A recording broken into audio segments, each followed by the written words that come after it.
semana da série Pai Nosso. Foi edificante, meus irmãos, as últimas 2 semanas? Amém? Nós parar para entender, o que de fato o Senhor queria nos ensinar quando nos deixou a sua oração modelo. Mateus capítulo 6, nós vamos meditar hoje no versículo 10. Mateus 6,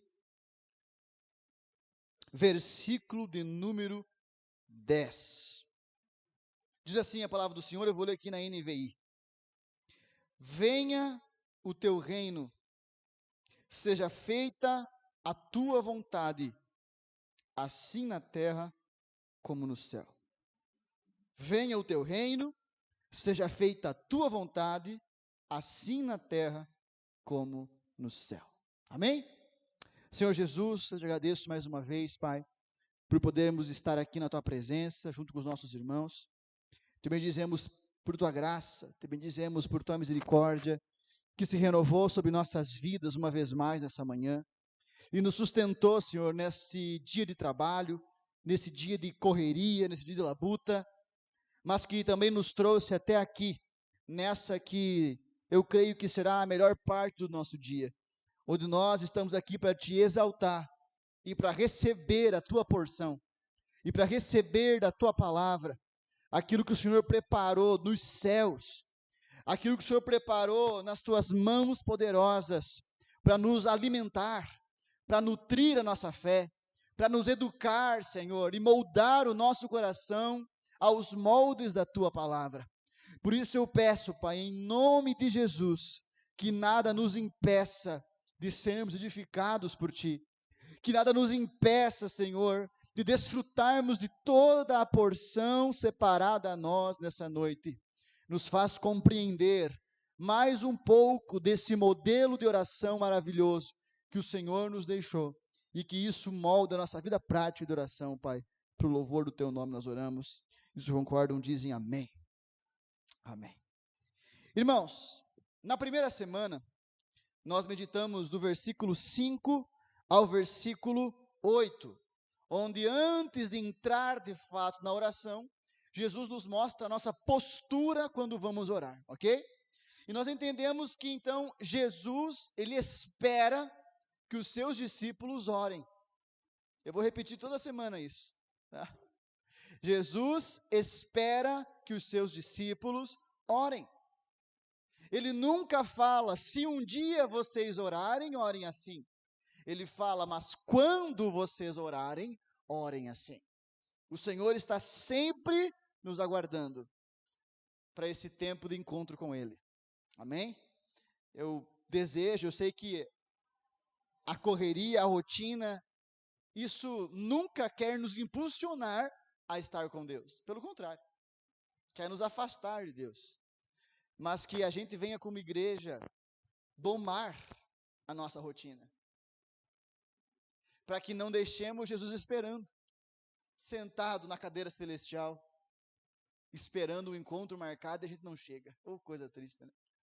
Ele espera que seus discípulos orem uma oração sincera, uma oração verdadeira. É isso que ele fala em contraste com a oração teatral dos hipócritas.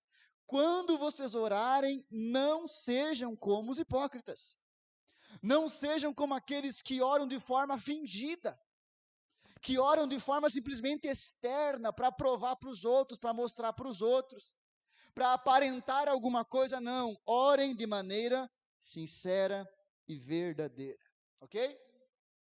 Nós vimos, na semana passada, que nós devemos orar conscientes de que estamos falando com o nosso Pai. Pai nosso. Em nenhum momento, quando Ele nos ensina a orar, Ele fala Deus nosso. A gente sabe que Ele é Deus, mas Jesus apresenta essa revelação mais íntima de um Deus que é nosso Pai. E entendemos, portanto, que essa oração somente fará sentido quando o indivíduo se tornar filho de Deus. Amém, meus irmãos? Antes de passar pelo processo de novo nascimento, de adoção, nós não somos filhos. E essa oração não faz sentido. Mas depois que compreendemos que fomos adotados pelo Senhor, Agora nós não somos mais estranhos pedindo coisas a um estranho. Somos filhos conversando com o Pai. Temos que ter essa consciência quando vamos orar.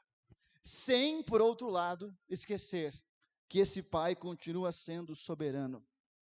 Pai nosso, que está nos céus, acima de tudo, acima de todos, acima de qualquer circunstância, acima de qualquer problema, acima de qualquer crise, acima de qualquer tempestade, Ele está acima de tudo. Amém? Tudo bem? Mesmo? Nós devemos, aprendemos, irmãos, semana passada, que acima de tudo, devemos desejar e pedir que o nome de Deus seja santificado em nossas vidas. A primeira petição da oração do Pai Nosso não é coisas terrenas. A primeira petição da oração do Pai Nosso é: santificado seja o vosso nome. Ou seja, que na minha vida o teu nome esteja destacado, separado, acima de qualquer outro nome, acima do meu próprio nome, acima de outros nomes. O teu nome, Senhor, esteja acima. Amém, meus irmãos? Fez sentido? E nós vamos dar seguimento então agora no versículo 10. Ele começa dizendo: venha o teu reino. Perceba aqui, meus irmãos, que o eu ainda não apareceu. Você notou? Pai nosso que estás nos céus, santificado seja o teu nome. Venha a nós o teu reino. O eu, Duda, ainda não apareceu. Já estamos na segunda petição e o eu ainda não está aqui. A oração está falando sobre o reino que é dele. E isso já é uma coisa que vai de encontro, eu percebo, com o senso comum de oração. Professora Paula, não sei se faz sentido lá em São Paulo também tinha esse senso comum ou não, mas pelo menos para cá tem. Parece que a gente acha que a oração é sempre para eu apresentar minhas coisas para Deus. Eu sou o centro da oração. Eu sou o personagem principal da oração. Mas na oração que Jesus ensina, eu não sou o centro dela. Eu não sou o primeiro a aparecer. Porque o centro da oração não somos nós, é Deus. Deus é o agente principal, meus irmãos. Amém? A história não é sobre a nossa história. É sobre a história de Deus. Ele é o centro. Ele é o que subsiste, todas as demais coisas, inclusive nós, dependemos dele. Ele é o cerne da oração. Não é a nossa história, não é a nossa vida, mas a vida de Deus. A história de Deus. O reino de Deus. O governo de Deus, os projetos de Deus, os sonhos de Deus, os planos de Deus, a vontade de Deus e não as nossas. Amém, meus irmãos? O eu não apareceu ainda. Uma segunda observação que eu faço aqui no venha o teu reino, meus irmãos. Eu quero que você repita comigo. É o reino que vem. Não sou eu quem vai. Jesus nos ensina a orar. Venha o teu reino. Ele não manda orar assim, eu estou indo para o teu reino. Eu vou pegar o teu reino. Eu vou com minhas forças abrir os portões celestiais e entrar no reino. Não. O movimento é de cima para baixo.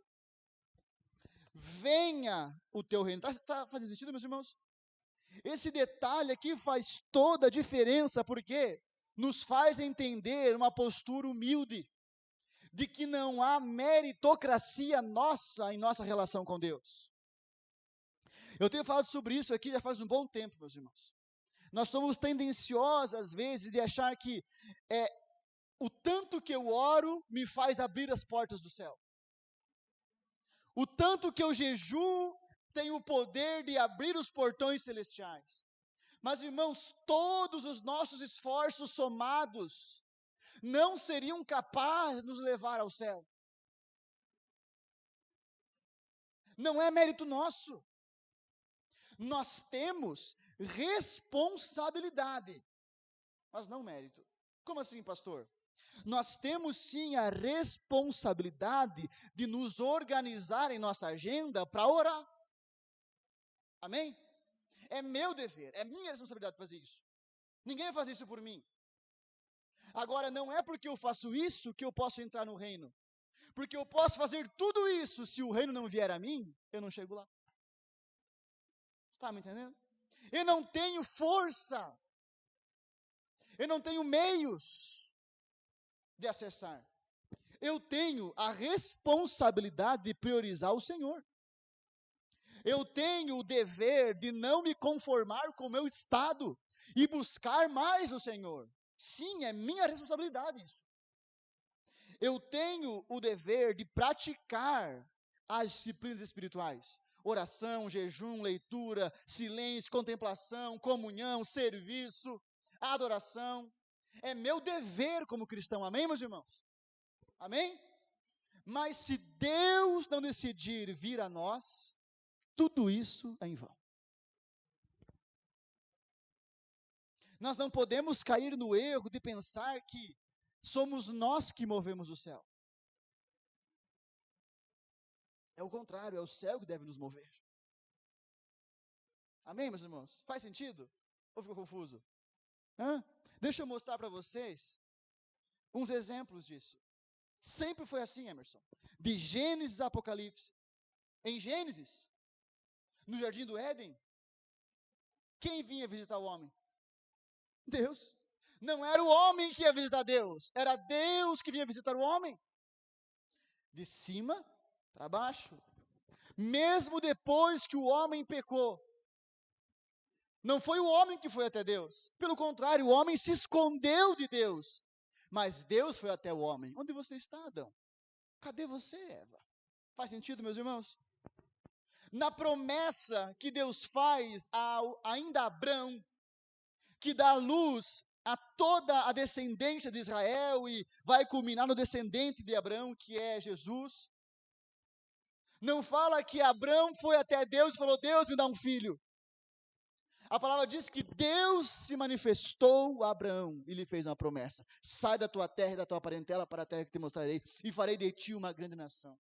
Abençoarei os que te abençoarem, amaldiçoarei os que te amaldiçoarem, e por meio da tua descendência serão benditas todas as nações da terra. Deus vai até o homem. Quer mais? Moisés, o maior profeta talvez do Antigo Testamento, profeta, juiz, libertador, uma figura de Cristo. Ele estava se escondendo com medo no deserto durante 40 anos. E Deus se revelou a ele, numa sarça ardente. Não foi Moisés que foi até Deus. Foi Deus que foi até Moisés. Quando o povo já estava no deserto, meus irmãos, quando o povo já tinha o tabernáculo montado, era Deus que se manifestava em cima da tampa do propiciatório no Santo dos Santos. Era Ele que vinha. Era Deus que se revelava.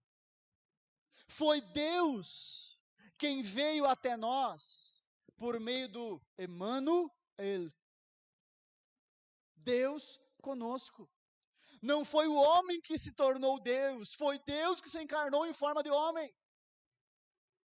Perceba que esse princípio se repete de Gênesis a Apocalipse.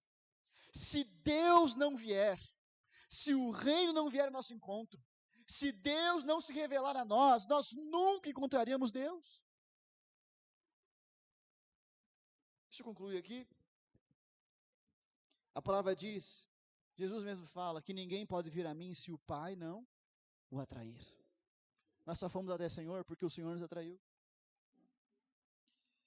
Em Mateus 27, 51, quando Jesus falou, está consumado, a palavra diz que o véu do templo que separava o santo dos santos das pessoas, se rasgou. Foi homem que rasgou o véu? Não. O véu se rasgou do alto a baixo, não é de baixo para cima, porque nós não temos forças, meus irmãos. Deus vem a nós. E sabe como termina Apocalipse? Nós vamos até Deus, pastor. Deixa eu ler para nós aqui. Apocalipse 21. Então vi novos céus e nova terra, pois o primeiro céu e a primeira terra tinham passado, e o mar já não existia.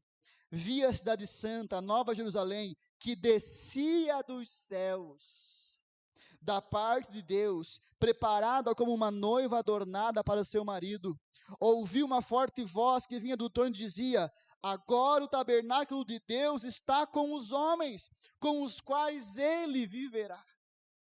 De Gênesis a Apocalipse, não somos nós quem vamos, é Deus quem vem. Quando oramos, temos que orar com essa postura de humildade, de dizer assim: eu preciso que o teu reino venha a mim, eu preciso que o Senhor se revele a mim, eu preciso que o Senhor me conduza, eu preciso que o Senhor se revele em sua palavra, porque eu não consigo por mim mesmo. É por isso que ele ensina: orem assim, venha o teu reino. Porque se ele não vier, eu nunca conseguirei encontrar ele. Eu nunca conseguirei adentrar a ele por meus méritos. Ele que vem a mim. Amém, queridos? Venha o teu reino. Quando falamos sobre o reino de Deus, nós temos que voltar lá na nossa série de alguns meses atrás, né? Tivemos uma série inteira para falar só sobre o reino de Deus. Então eu sugiro que, se eu não me engano, tem algumas ministrações no YouTube. Eu posso, qualquer coisa, mandar também os PDFs das pregações para os irmãos. Mas de forma resumida, naquela série nós entendemos primeiro o que o reino de Deus não é. Porque às vezes a gente vai bagunça, né? A gente acha que é a gente que vai, a gente acha que é uma coisa que não é. E nós vimos que, por exemplo, o reino de Deus não é somente o céu. Não é somente o lugar para onde nós vamos, porque Jesus fala que o reino já está entre nós, e aqui é o céu? Não, então o reino de Deus não pode ser só o céu. O reino de Deus vai além. Eu vou esperar para um dia eu viver no reino de Deus. Se não viver no aqui e no agora, não vai viver no futuro. Porque ele já está entre nós. Amém? Nós vimos, irmãos, que o reino de Deus não é a igreja. Muito menos uma denominação específica. O reino de Deus é a Redime. A Redime, porque a Redime, não sei. Nós vimos, Paulo fala, que o reino de Deus não é comida e nem bebida. Ué, pastor, o que ele está dizendo com isso? Que o reino de Deus, Maria, não é feito de coisas que satisfazem o meu ventre, o meu estômago. Porque às vezes nós achamos que é isso. Não, o reino de Deus, quando ele vem, eu enriqueço. Quando o reino de Deus vem, tudo dá certo. Naquilo que eu acho que é certo. O reino de Deus vem para realizar os meus sonhos. Não é comida e não é bebida. Não são coisas daqui. Jesus mesmo disse: o meu reino não é deste mundo. Emerson, talvez por isso que uma das principais razões que não creram em Jesus como Messias. Porque para eles, o Messias, o rei, o descendente de Davi, ele tinha que entrar num cavalo branco e não num jumentinho. Ele tinha que aparentar uma beleza extraordinária, não ser um homem que não tinha beleza alguma, como diz Isaías. Ele tinha que conduzir um exército e destronar Roma, não ser morto debaixo do governo de Roma. Porque aqueles judeus, eles imaginavam que o reino de Deus eram coisas terrenas, coisas simplesmente palpáveis, mas esse reino vai muito além disso. Ele afeta as coisas materiais, mas vai além das coisas materiais. Amém? Amém, queridos? Nós vimos que, basicamente, resumidamente, o reino de Deus é o governo de Deus. Que não se limita ao céu, mas está no céu, na terra, debaixo da terra, onde quer que exista 1 milímetro quadrado de existência. Deus governa. Posso ouvir um amém? Será que tem extraterrestre, pastor? Eu acho que não, mas se tiver, Deus governa eles também. Abraham Kuyper, certa feita, ele disse: não há 1 milímetro quadrado em toda a existência que Cristo, que é rei sobre todos, não olhe e diga: é meu. Pertence a Ele. O reino de Deus é o governo de Deus. Amém?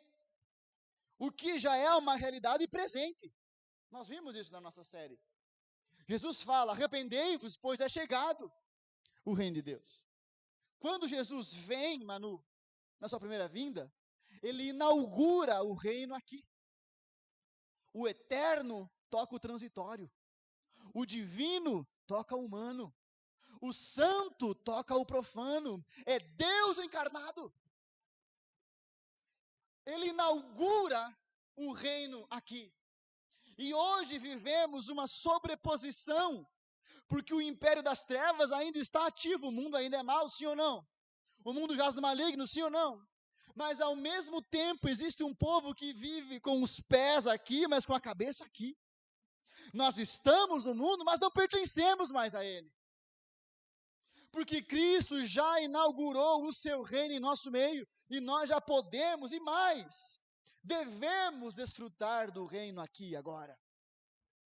Como o povo no deserto, pastora Paula, que comia maná. E eles falam: mas que negócio é esse? Maná significa isso, né? O que é isso? Porque nunca tinham visto aquilo lá.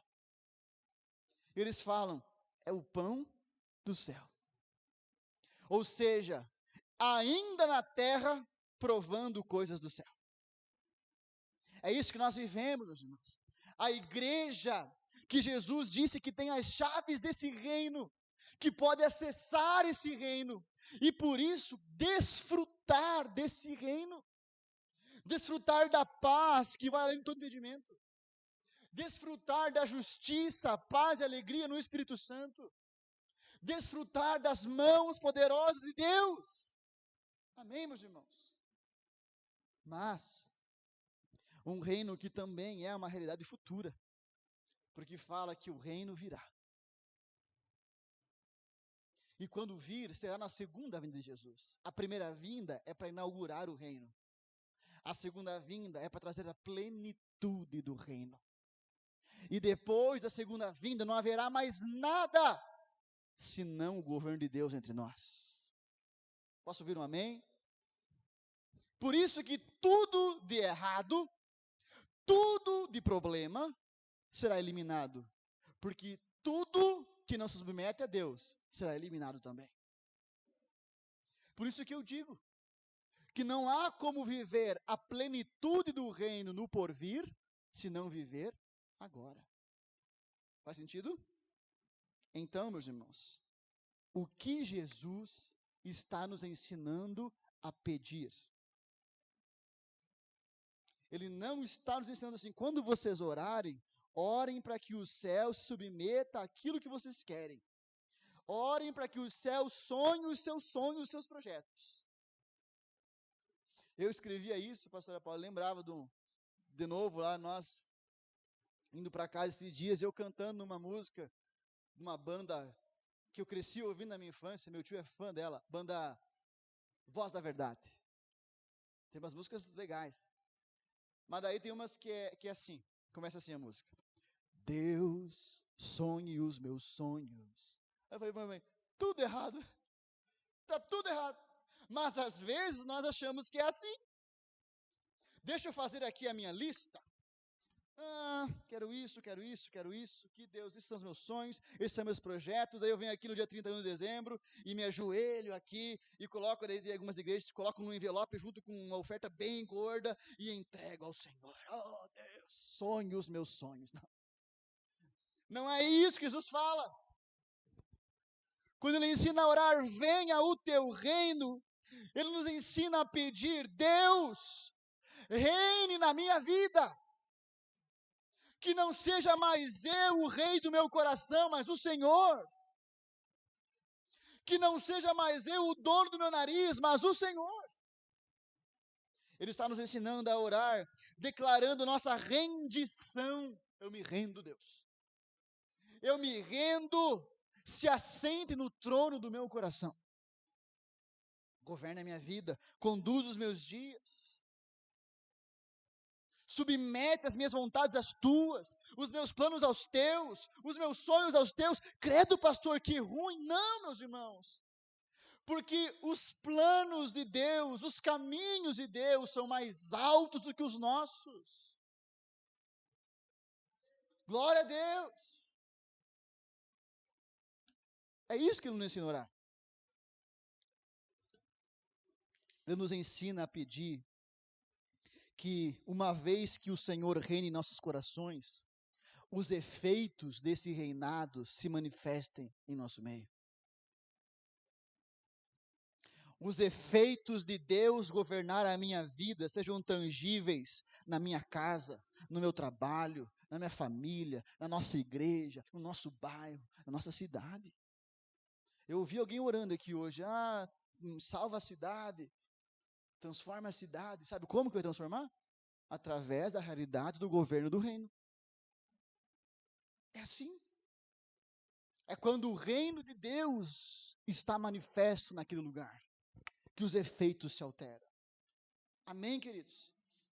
Às vezes vem pessoas pedir aconselhamento, pastora Paulo, e elas relatam todo o rolo que elas estão vivendo. E elas querem o quê, Duda? Elas querem que eu pegue o óleo ungido, coloque na cabeça e fale assim, em nome de Jesus, sim, salabim, vai tudo embora, seja feliz para sempre. E ela vai embora e tudo, eu digo assim, você precisa entregar a tua vida ao Senhor. Você precisa parar de governar a tua própria vida. Você precisa parar de querer mandar em seu próprio destino. Entregue o teu caminho ao Senhor, confie nele e mais Ele fará. A tua vida chegou nesse ponto porque você pilotou a sua vida até esse ponto, né, pastora Paula? Você foi o motorista da sua vida até esse ponto. Agora, então, se renda. Entregue o volante ao Senhor. Amém, meus irmãos? Ele nos ensina a pedir, quando pedimos, venha o teu reino, para que, em breve, a plenitude desse reino chegue. Ou seja, quando eu oro, Duda, venha o teu reino, eu falo o seguinte, Deus, em primeiro lugar, governe na minha vida, governe o meu coração. É somente essa pessoa que pode dizer assim, como Paulo falou, não sou eu quem vivo, mas Cristo vive em mim. E depois de mim, que esses efeitos se espalhem na minha casa, na minha família, na minha igreja, no meu ciclo social. E depois disso ainda, que venha logo o dia que o Senhor voltará para estabelecer o seu reino eterno. E aí não haverá mais dor, morte, tristeza, choro, pranto, separação, porque a antiga ordem passou. E agora tudo está debaixo do governo de Deus. Amém? Você percebeu que nós ainda não falamos sobre a piscina aquecida? Estou brincando. Deus, eu quero minha piscina aquecida, minha jacuzzi. Eu exagero nos exemplos, né? Mas eu, assim, meus irmãos, era tudo o que eu conhecia, era isso. Quando você for orar, é para você fazer os teus pedidos, todos eles. Não tem problema fazer pedido para Deus. Mas a oração não é só isso. Nós estamos vendo aqui Jesus nos ensinando a orar e não aparece em nenhum momento ainda as coisas daqui. Porque a palavra constantemente nos manda fixar os olhos no alto e não aqui. No céu e não na terra. Venha o teu reino, tranquilo? Seja feita a tua vontade. Essa segunda parte aqui, meus irmãos, é o efeito direto da primeira. É o efeito da vinda do reino, amém? Então, na primeira parte, o pedido é que o reino venha. Mas quando o reino vem, meus irmãos, ele não vem para dividir o reinado do coração. Ele não vem assim, Deus, olha, vamos fazer um trono duplo aqui no meu coração. Aí de segunda a sábado eu governo, e no domingo o Senhor governa. Vamos fazer assim? Ó Deus, venha o teu reino, mas nesta área específica da minha vida, deixa que eu controlo. Aí nas outras o Senhor controla. Não, não. Quando o reino de Deus vem, ele vem avassalador. O profeta Daniel teve uma visão. Na verdade, Nabucodonosor, né, teve um sonho e o profeta Daniel trouxe a revelação do sonho. Nabucodonosor viu uma estátua, né, com cabeça de ouro, o peito aqui de prata, bronze, barro e assim por diante, que representava os 5 impérios mundiais, os 5 governos maiores. E fala que uma pedra rolou sem a ajuda de homem algum e deu contra aquela estátua até esmigalhar aquela estátua. Essa pedra representa Cristo. Essa pedra representa o Rei dos Reis, o Senhor dos Senhores. E quando ele vem, ele esmigalha a estátua. Ele vem para quebrar mesmo. É por isso que às vezes a gente vem no culto e parece estar quebrado. A gente lê a Bíblia e parece tomar umas pedradas, né? Porque a pedra vem para desmontar as nossas estátuas, desfazer o nosso senso de governo próprio, para que Cristo reine em nós. Deus é soberano. Quando o reino de Deus vem, sabe o que vem junto? A vontade de Deus. Ora bola, se o reino é o governo dele, eu quero o teu reino. Você também quer a vontade de Deus. Amém, meus irmãos? Não há como dizer que eu vivo no reino, se o que prevalece é sempre a minha vontade. Eu já entrei no reino. Eu já não sou mais Nicodemos, eu já entendi, né? Eu já nasci de novo, já sou uma nova criatura, eu já estou no reino de Deus, mas só que sempre prevalece a minha vontade, e não a de Deus. Algo de errado não está certo, a conta não bate. Amém, queridos? Faz sentido?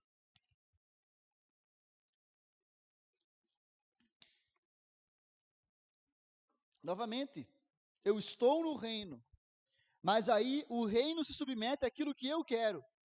Não. Não, é o contrário. A oração que Jesus ensina é o exato oposto disso.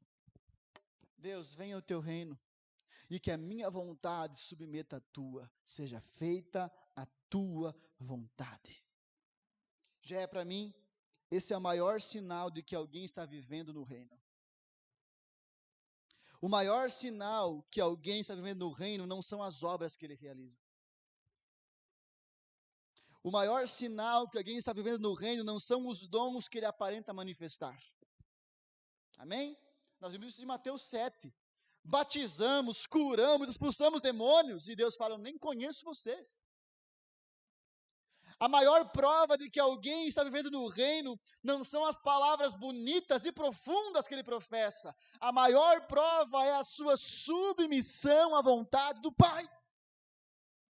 Esse é o maior sinal de que alguém realmente está vivendo no reino de Deus. É quando ele tem muita vontade de fazer alguma coisa. Meu Deus, que vontade de ir embora para Xorroxó, Bahia. Meu Deus, que proposta maravilhosa que eu recebi para morar na guarda do Embaú. Trabalhar de home office olhando para a praia da guarda do Embaú. Salário inicial de 15 mil reais, livre de despesas. É Deus abrindo a porta. Aí Deus fala assim, não te chamei para isso. E aí? Não, mas eu tenho que ir. Eu não posso negar uma proposta dessa. Eu estou mostrando que eu não estou no reino, porque o que prevalece é a minha vontade. A maior prova é quando submetemos o nosso querer ao querer do Senhor. A vontade de Deus. Amém, meus irmãos? De novo, aqui nós temos como principal exemplo disso a vida do próprio Senhor Jesus. Meus irmãos, o próprio Deus, quando esteve em carne como eu e você para nos ensinar como viver, ele viveu submetido à vontade do Pai.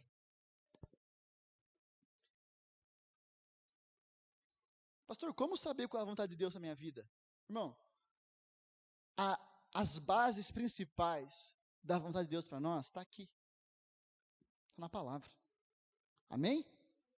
E cada passo que Jesus deu foi intencionalmente voltado para cumprir o que está escrito. Assim, ó, eu trouxe aqui 1, 2, 3, 4, 5, 6, 7, 8 textos. Poderia trazer tantos outros. Mateus 3, vamos começar? Vamos começar do começo, né? O batismo de Jesus.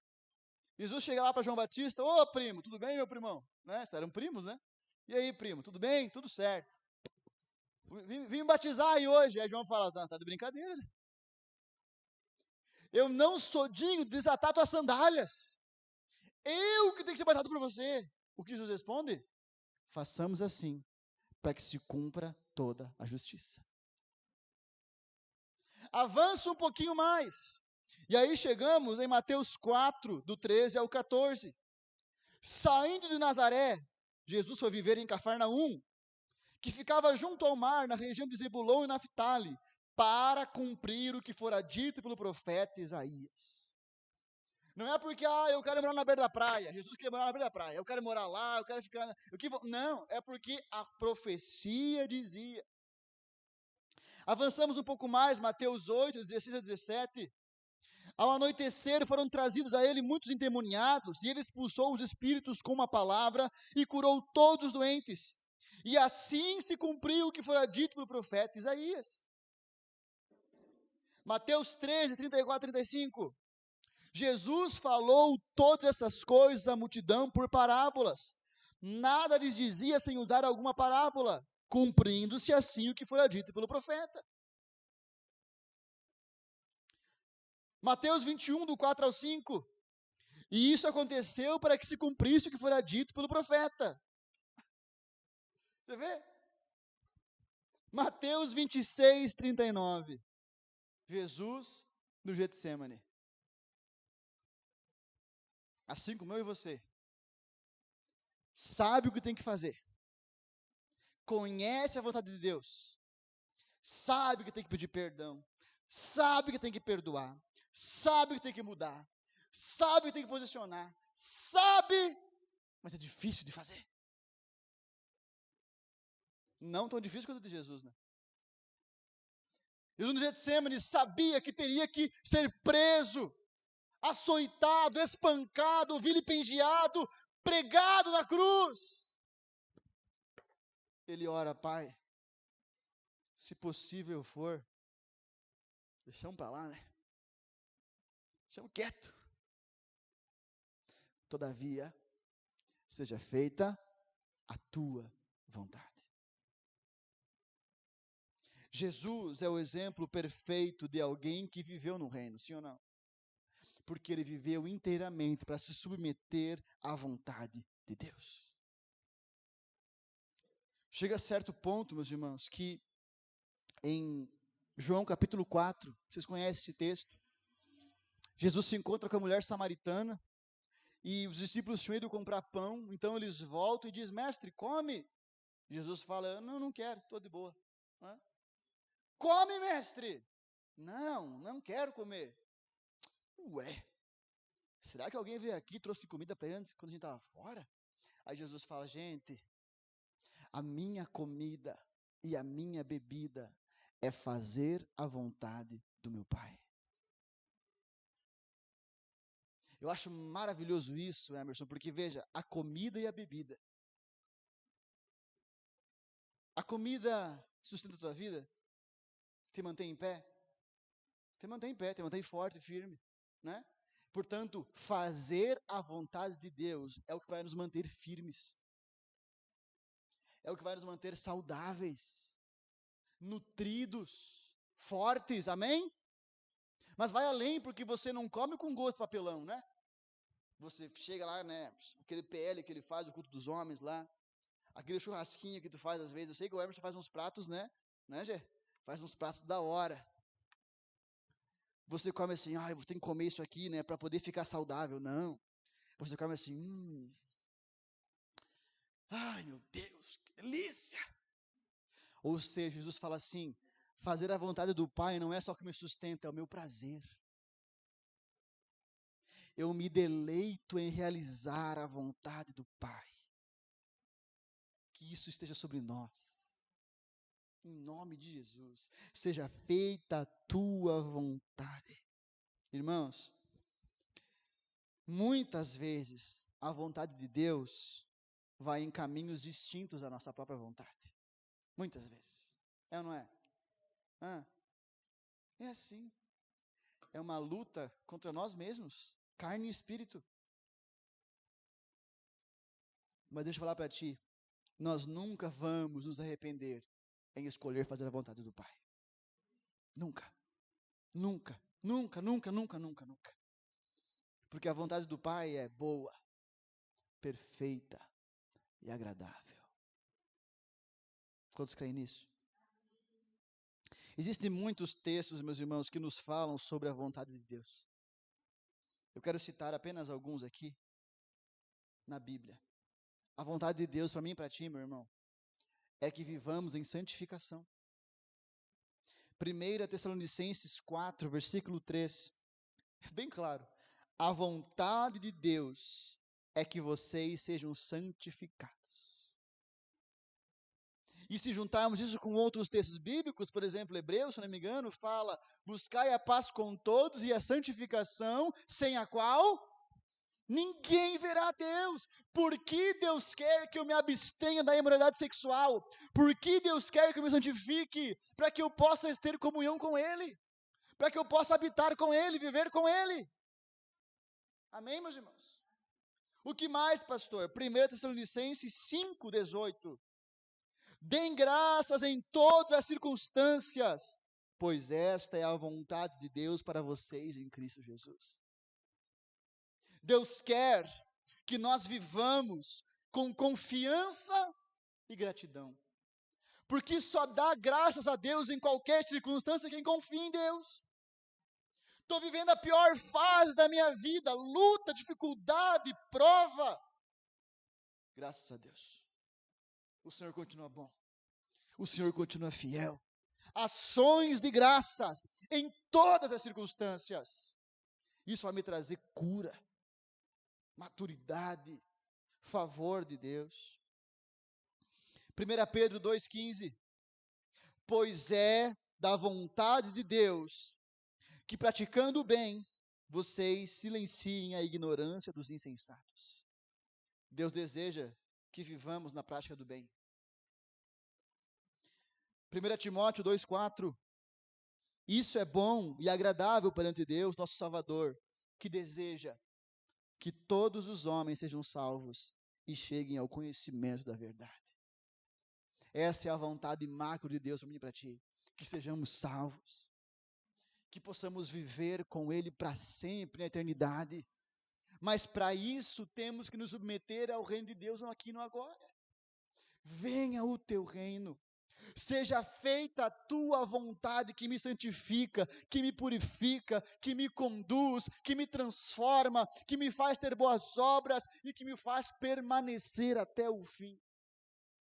Amém? Venha o teu reino, seja feita a tua vontade, assim na terra como no céu. Aqui nós temos o padrão do reino. Jesus não simplesmente nos pede, nos ensina a pedir que o reino venha e que a vontade de Deus seja feita.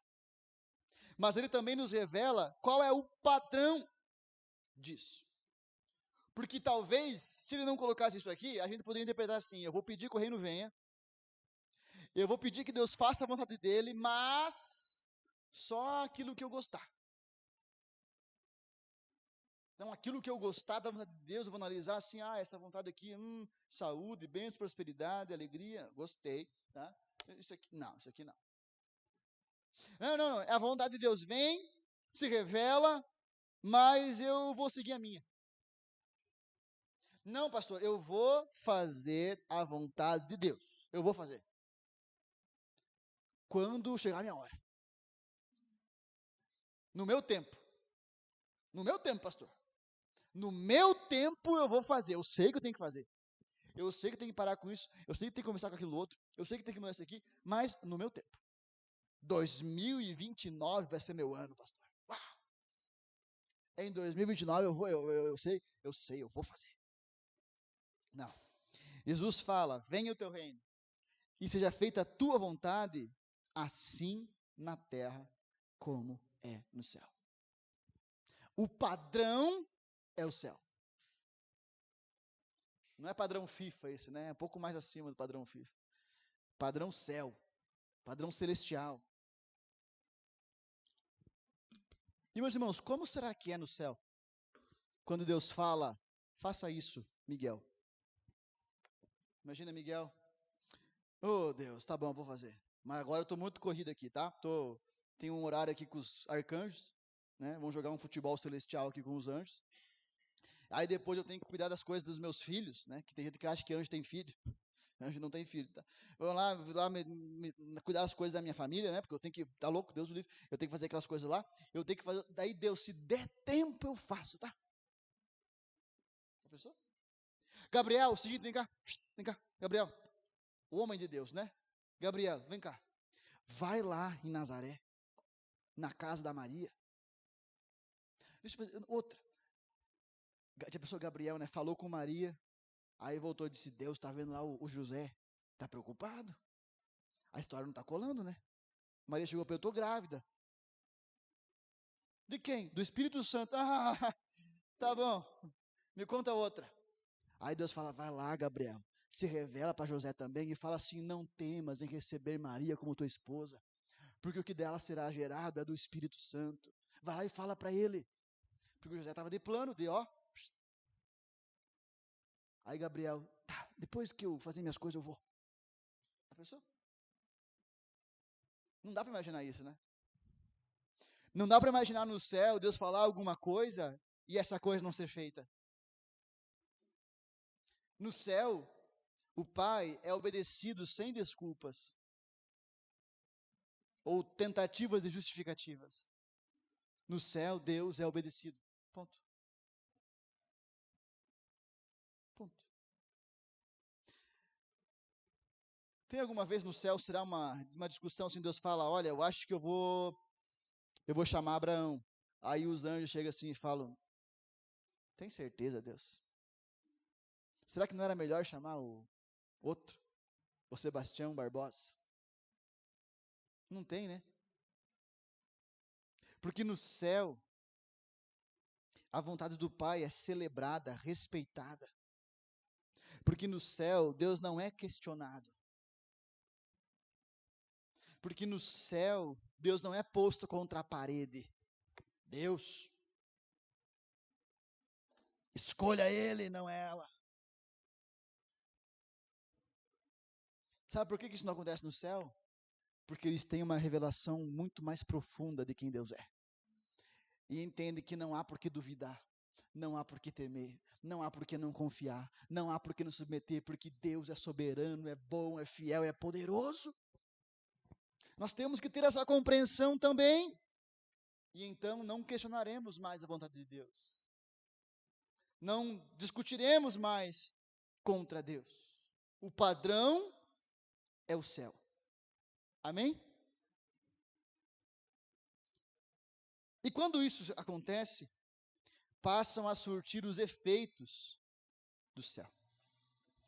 Irmãos, quando a vontade de Deus se realiza em nós, assim como é no céu, alguns efeitos também acontecem em nós, como acontecem no céu.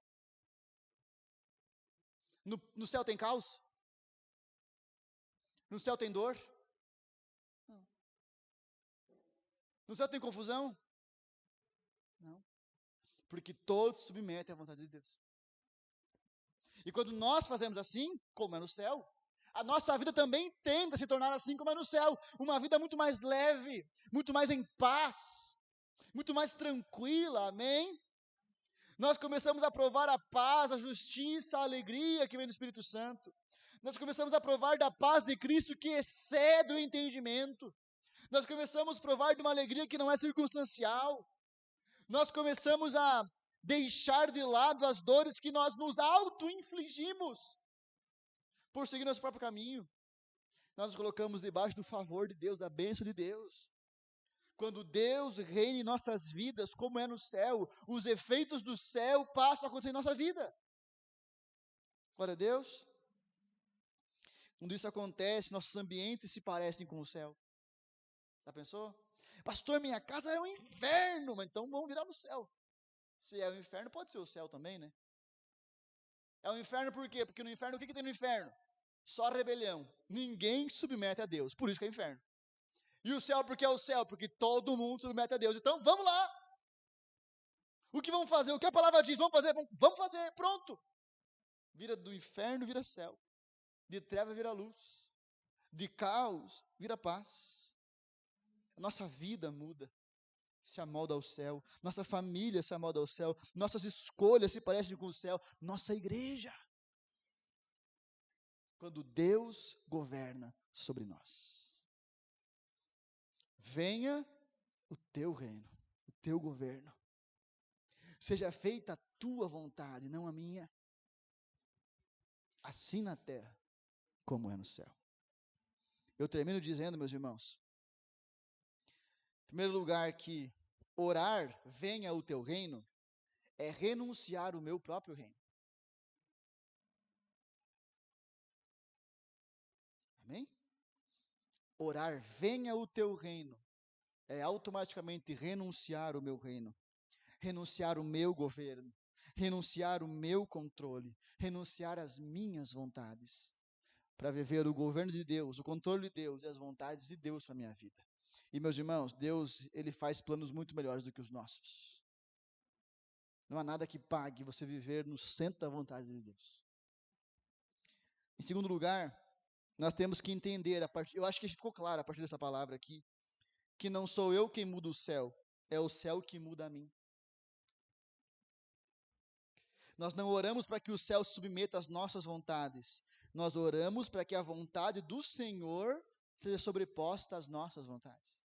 Deus, eu estou com uma vontade de ir lá na casa da abençoadinha, porque eu fui criado assim, eu não levo desaforo para casa. Eu estou com uma vontade, Deus. Aí a gente ora, seja feita a tua vontade. A vontade de Deus é perdoa, libera perdão, relaxa o coração, fica de boa. Deus, eu estou com uma vontade de vender fora tudo e sumir no planeta Terra. Aí tu ora e Deus fala assim, eu te estabeleci aqui, nesse lugar, para esse tempo agora. Então, ok. Deus, me fizeram uma proposta incrível. Eu sempre falo isso, eu lembro de mim. 3 anos trabalhando no mesmo lugar. Tá no 3º ano lá. Salário, assim, X. E eu nunca fui de pedir aumento. Eu sou contra pedir aumento. Né? Eu acho que quando o funcionário merece, porque daí quando o funcionário pede para sair, não, fique aí, vamos te dar um aumento. Eu não quero agora. Não, porque não ofereceu antes. Aí eu não saía, né? Aí, Unimed Chapecó. Eu queria morar em Chapecó já fazia um tempo. Unimed Chapecó, empresa renomada, estruturada. Não, imagina os benefícios que tinha. Fui fazer o processo seletivo lá. Acabou que gabaritei a prova. Aprovado. Salário inicial, o dobro do que eu ganhava há 3 anos na outra. Fora benefícios. Depois do primeiro ano, aí o negócio está melhorando um pouquinho mais. Fazer a exata mesma coisa que eu já fazia. Eu disse, obrigado, Senhor. A moça do RH manda, consegue vir aqui para nós conversar e assinar as coisas? Aí eu vou orar, lembrei que era crente e fui orar. E Deus, quem que te mandou sair de Maravilha?